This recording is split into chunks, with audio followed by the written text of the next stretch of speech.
Hey, it's Mr. Johns, and I picked up this G-scale, which is a garden railroad building that I wanted to share with you. When I think about my channel, Mr. John's World, it's really more than video games like everybody else. I do a lot of hobbies, and I thought I need to probably start sharing some of those with you, and that's my goal. So this channel should be more about projects, remote control, rock crawlers and airplanes, building models, building structures,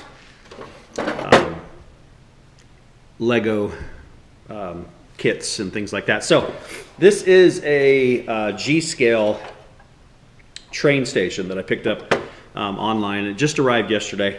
I've already broken a sign off, so that sign was right there. I was working on getting a part out.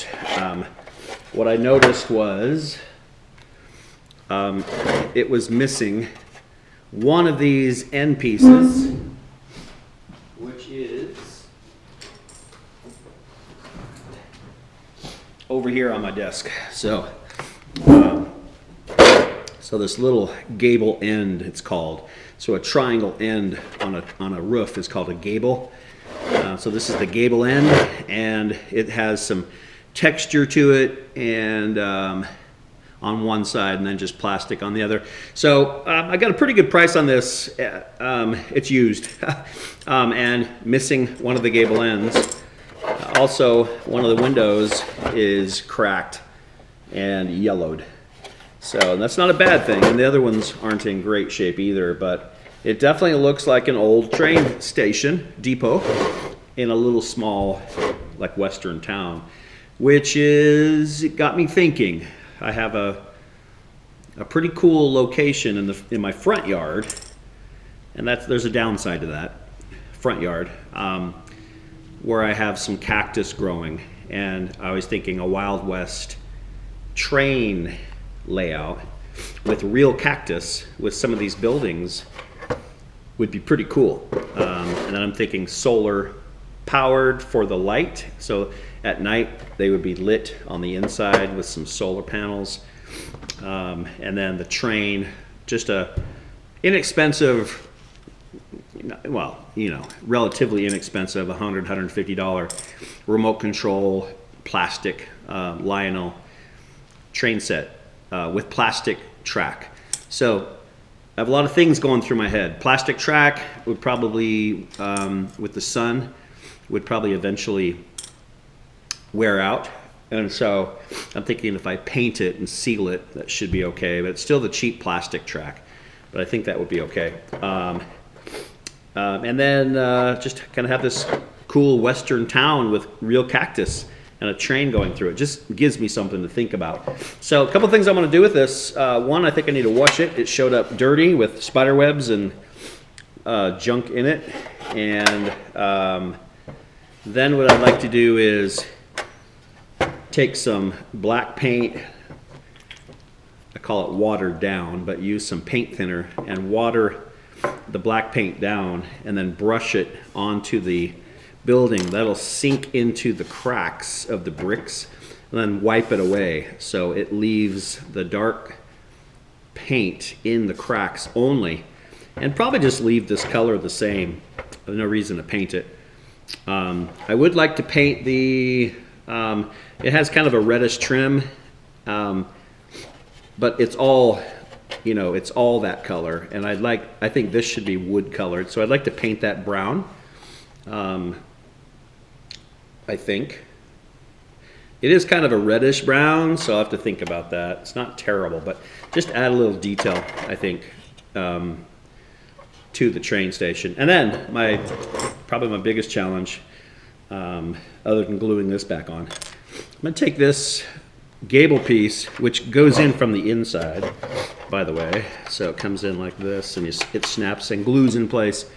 I'm very fortunate that I have a 3D printer, and so I'll take some measurements of this and I'll recreate it in SketchUp Online 3D design tool, and I'll do the texture and everything. It should be fun, good challenge, and I'll 3D print that. And then I'll try to figure out how to paint it kind of this faded reddish brown color, unless I decide to paint it a different color. So that's kind of an update. I'm gonna go ahead and go wash this real quick, and then we'll do some brushing.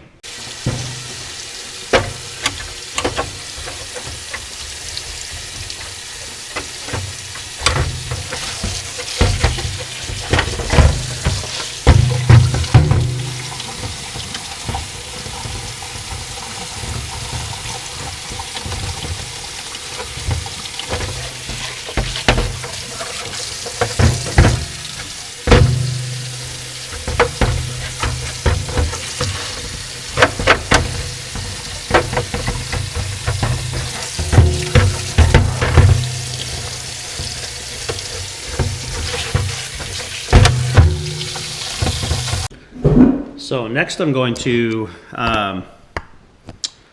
take a bowl and put a little bit of black modeling paint. Okay, I was thinking through my brush, but I have paint thinner, so it's okay. I was thinking it's gonna ruin my brush, but so we just need a little bit of black paint. Go ahead and wipe that off. A little bit of paint thinner. Want this to be kind of runny.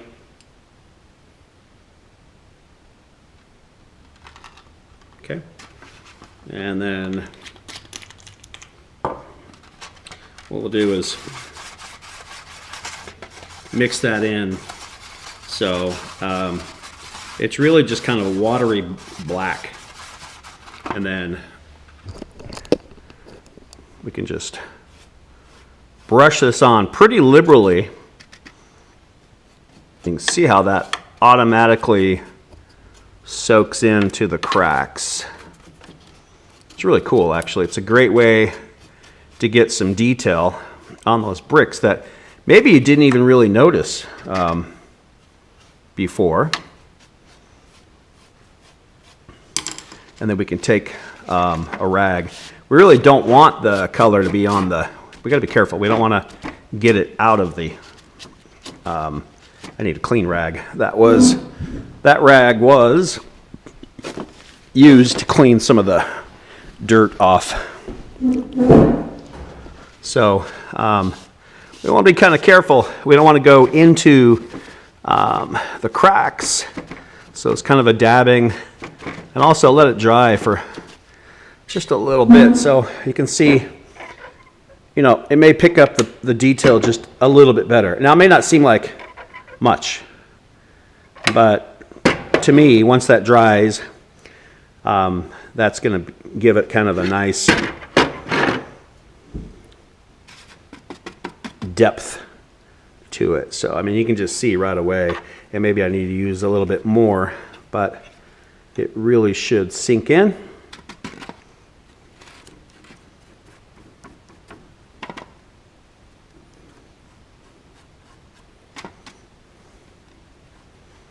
And maybe I'll experiment with maybe letting it dry a little bit longer so it's not as easy to wipe away the black out of the cracks.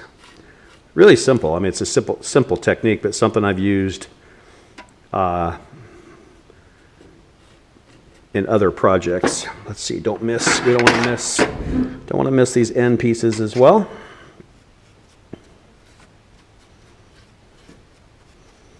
And if I don't wipe it off, I mean, it's still going to be okay. It's going to be kind of a dirty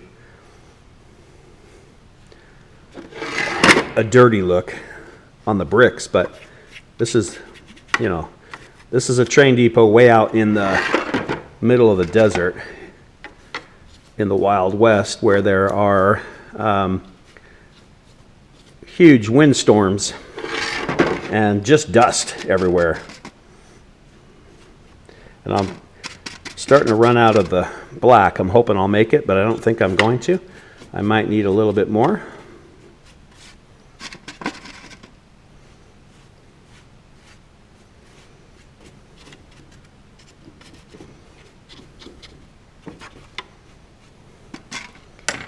So, or have I done that side? I think I started with that side, but can't really see it up here.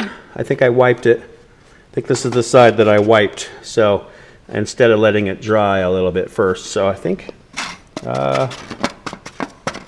maybe enough there.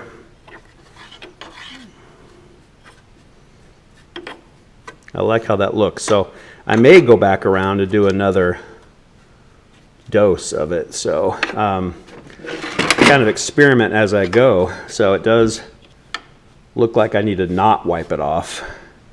And let it dry. All right, so another round here. This is a little bit thicker. Less of the, much less, as you can see. I'm going to experiment with this amount and see what I think. Make sure you get behind all the little cracks there, that part of the building, so it doesn't look brushed on. It definitely looks dirty the more I do, but I will have to wipe this off. But I think that that's the way to go. Just a little bit heavier, and then we'll let it, I think I'll let it set up, just let it dry a little bit.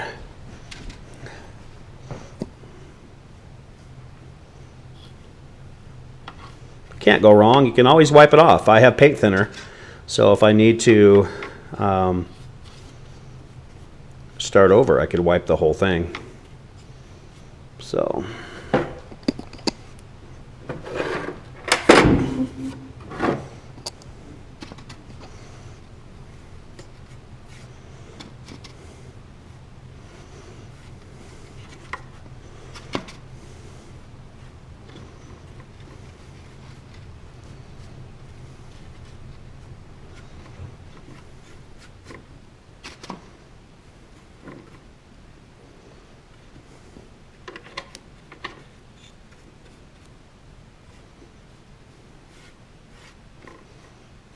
okay, you definitely see the difference now on the sides that I haven't done the second coat on. And again, I'm already running out of my new batch.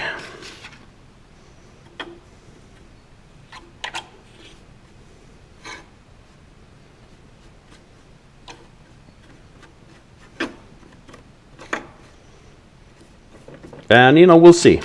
I don't know whether I'll like it more or not, but I don't want to ruin the yellow of the train depot for sure. But I do want the detail of the bricks. So it'll be a kind of a balance. Okay, so last little bit here, we'll use it all up.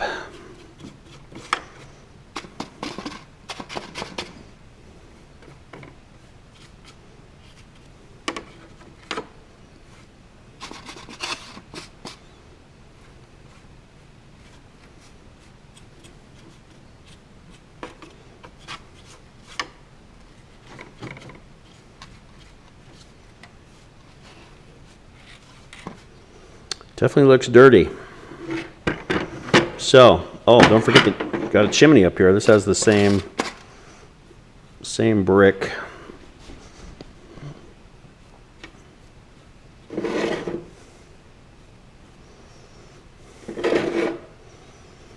There we go. Okay. All right. So, stand back, we'll take a look at it.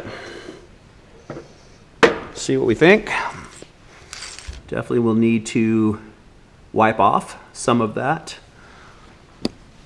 But all in all, I think it looks pretty cool. And so I think what I'll do is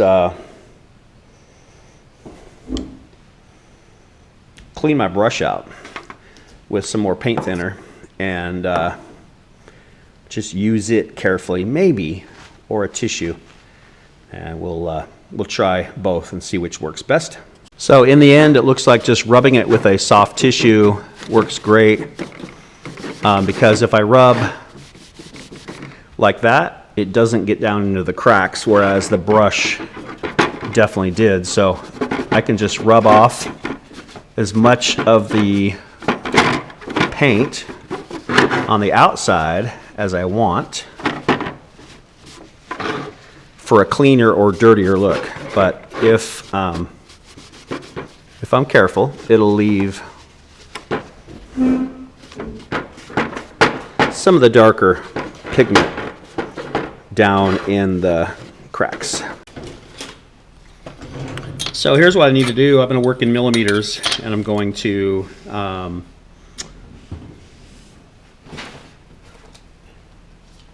measure this part, and what I like to do is trace it, so I don't have to actually deal with the, for the measurement, so I don't have to actually deal with this moving around. So if I just trace it like so, it's, you know, it's gonna have to fit just right, but as long as it glues on the inside, I think I'm good. It does have a weird kind of lip thing, but in SketchUp that'll be easy. And then this wood texture, I'm not so sure about. We might fake that with some paint. So in millimeters, so I'm just gonna make sure I measure right here is 0, over here is 81. So we have 81 millimeters, and then peak to peak here is 47 millimeters, and I'm sure it's the same over here, but you don't ever assume. So we have 47 millimeters. And so what I need to do is create a triangle in SketchUp, pull it up, looks like maybe 2 millimeters. So 2 millimeters thick this way. And then it has a ledge on one side, on the long side. So right here, it has it's a very thin, it is probably it looks like about 1 millimeter this way. So there's going to be a piece that pulls up, and it's going to pull up, I think I said 2 millimeters. No, I didn't measure that. So that is 4.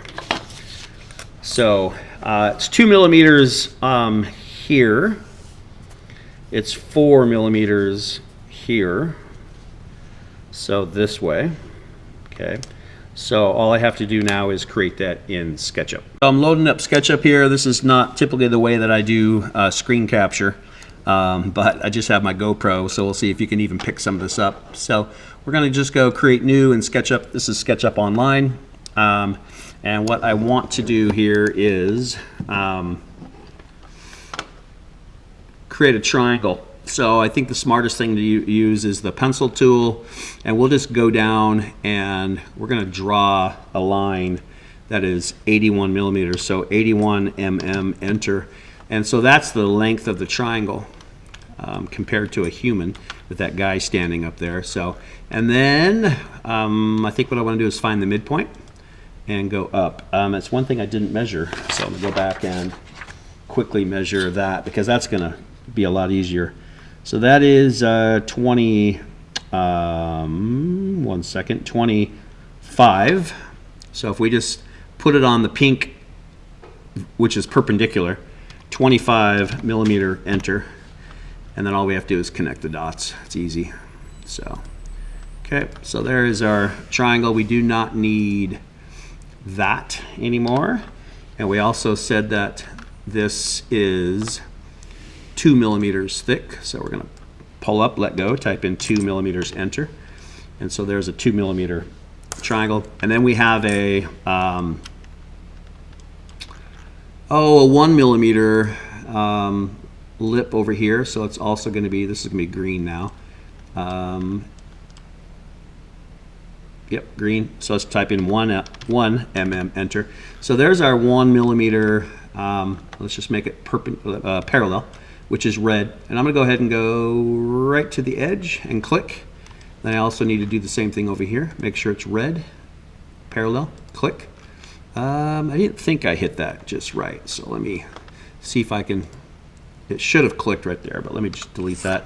And then also I'm going to go to the other side and just make sure that I got it right on the edge, which I did. And then the smartest thing to do here is delete this line in the middle. Don't need it. And then this is 2 millimeters thick, and we need this to be another 2 millimeters because it's 4 total. So we'll just, let's see if that's going to do that. See if it's going to do 2 millimeters more. I think so. But as I tell my students, always double check. So go find the measurement, the dimension tool line, and you'll measure corner to corner. Make sure, and sure enough, we're 4 millimeters. So that is our little lip. And now we need some wood texture. I mean, technically we could get away with not, but, and this is going to be, you know, interesting.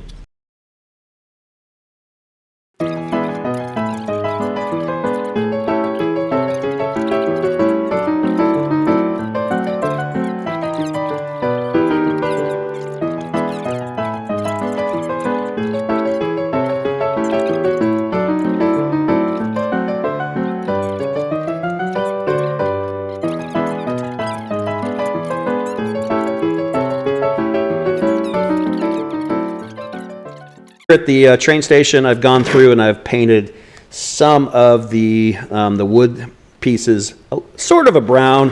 I don't have a very dark brown. So I painted the bench. Unfortunately, it's not really that much darker than the red, but you can kind of see some brown compared to the red. I'll see if I can find some darker brown, but I think it's going to look pretty cool. I also need to figure out some signage. So somehow, some way, either make some stickers or something. I need some outdoor signs. This has to have the name of the town on it or the train station or something. So I need to figure that out. Maybe some vinyl letters, vinyl sticker letters would work. That is a good idea. Maybe I can just go by the hobby shop. I don't have a Cricut maker to make stickers, but I could probably find some vinyl letters and put them on this.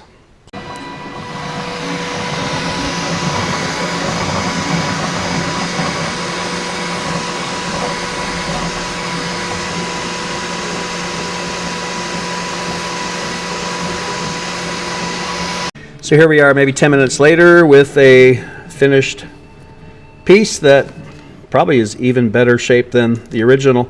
Just doesn't have the texture, but I can probably paint that in or maybe mark it with a Sharpie and then paint over it with this kind of brownish red, and I think it'll be fine. And even if I don't do the texture, but I think I did all right, and I end up with what I needed.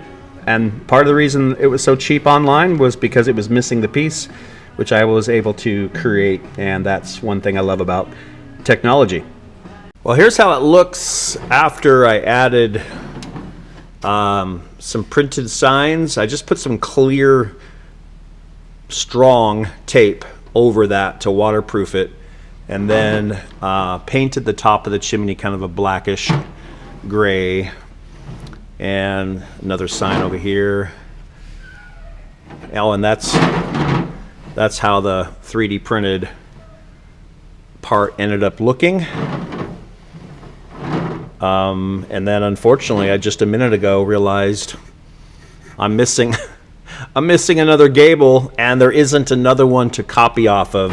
So I'm gonna have to carefully measure that and match. I probably will just match this pattern and make it just slightly bigger. So I've got to work on that. Other than that, it's just about finished.